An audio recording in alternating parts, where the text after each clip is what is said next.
Galim gal kartu schemą pažiūrėti, nes aš kurią schemą žiūrėjau, tai tenai yra kasinėjimai visai ne toje vietoje numatyti. O užtverimus schemose yra ir leidimuose parašyta, kad reikia. Mes dabar atvažiavome čia ir aiškiai.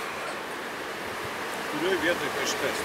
Jeigu jūs turi, tai galite greičiau pasakyti. Mes atvažiavome į vietą, pasižiūrėti, Aš iš karto pasakau, kad aš esu matęs šitą leidimą ir matęs bendras sąlygas. Bendrose sąlygose visą laiką yra parašyta, kad 1,5 metro, leisit, aš jums pasakysiu, 1,5 metro praėjimas turi likti. Pagal tai iš karto matau, kad kažkas čia vyksta netvarkoje.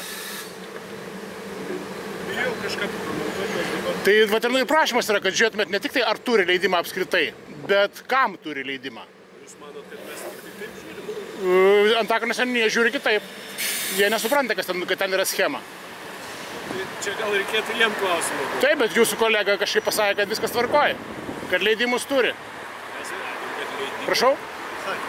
Leidimai kasinėjimo yra kurioje vietoje. Ar jų laikosi tų leidimų? Esminis klausimas yra. Taigi dabar dar kartą. Supratau, dabar tikrinsite, gerai?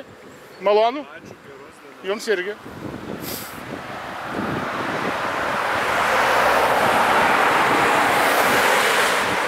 Nežinau, ar tikrai geriausia vieta yra sustoti viešojo transporto stotelėje. Na, bet geriau čia negu niekur.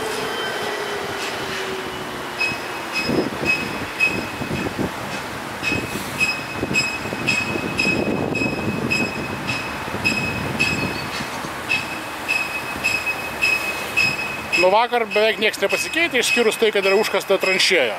Aišku, kad užkasta tikrai nesutankinus grunto pagal reikalavimus ir tikrai negavus jokių ekspertizių išvadų.